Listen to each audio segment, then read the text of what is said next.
Let's bring in Ukrainian-born Congresswoman Victoria Spartz from the state of Indiana. Thank you very much, Congresswoman, for joining us. I know that you are calling on more resources, more help for these refugees. What do you want to see happen? Well, I actually would like to see some actions. I was listening to the press conference that Vice President Harris did in Poland. She, again, did a lot of words, a lot of grandiose statements, but people need action. Our NATO allies need action. Poland needs to actually see all of that support. Our Baltic allies need that support. And Ukrainian refugee needs to have actions. It's been more than 2 weeks, and we're still assessing the situation. So I think we need to show, what are we doing, and not just more words. And it's really disappointing for me just to hear more of that. Congresswoman, it's John Roberts here. You're in a very unique position. You were born in Ukraine, so you understand the entire situation there, socially, politically, militarily. Yet you are a member of the United States Congress. So I'm wondering if you can, for us, sort of close the circle here between what it is that President Zelensky is asking the United States, NATO, and the European Union for versus what the United States can realistically provide. Well, I think, and I understand their desperate situation, and, he wants to have some support and, to be able to defend the skies and be able to protect all of these individuals that get slaughtered, that get encircled as hostages in the cities with no water, no food, no medicine. So I think there are some things he's asking isn't feasible, but there are some things that are feasible, and we need to do things that are feasible, not just talk about it.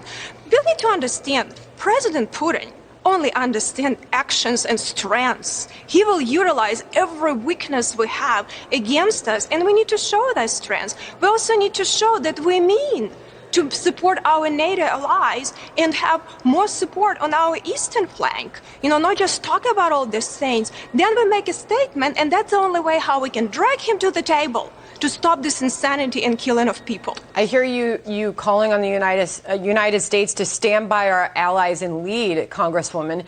Do you somehow think that is not happening? Kamala Harris was just standing there on her trip. She said when it comes to Germany, they're united, hard stop. Do you take her at her word? Well, we've seen what was happening even with support for Ukraine. They were dragging their feet, then they tried to scramble and playing catch up. So why do we just talking about only 2 Patriot missile installations? Why don't we put more support to show what we mean in the eastern flank? Because, we have some troops in Germany. Why don't we move them forward to show that we are ready if any aggression happens, and send a clear message that we are not going to be just playing this politics and, standing there and just doing these statements mean nothing. Russians are not that dumb. Putin is, understand what's happening. He understands that, we're united. We're not. Show that united. Show your strengths. Show leadership. Organize Europe. Push on EU and UK to help Poland with this humanitarian crisis. Get your international organization like UN and Red Cross actually deliver there, not assess. It's over 2 weeks. They're still assessing the situation. Organize. Show your leadership. And then he understands that you mean business. Then he will understand that it's a serious situation for him too. But now we just do a lot of fancy statements, and he's just laughing at us. And we need to understand that this is a very serious situation, can escalate in way more significant crisis than now if we don't show some leadership. And I think that is the time for our administration to show some leadership.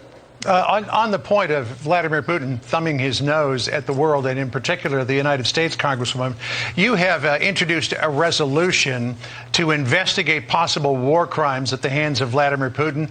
More than 70 of your colleagues from both sides of the aisle have signed on to this. But this isn't the first time that Vladimir Putin has done this. He did it in Chechnya. He did it in Georgia. There are allegations that it happened in Syria. Why would he be held to account this time when he never has before? Well, that's a good question, because if we don't start doing that and we don't start holding his military generals responsible, his commanders for this action, they continue doing that. So at some point we should say enough and enough as an international community and actually investigate these crimes.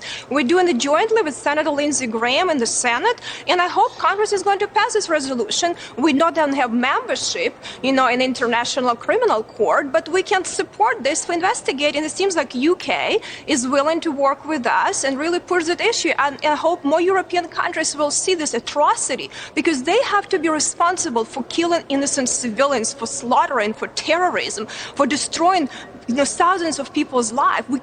At some point, we have to say, this is enough. We cannot tolerate in the world community this atrocity. Yeah. Congresswoman, we appreciate your time, and our hearts are with the people of your country and the fight that they continue at this hour. Thank you very much.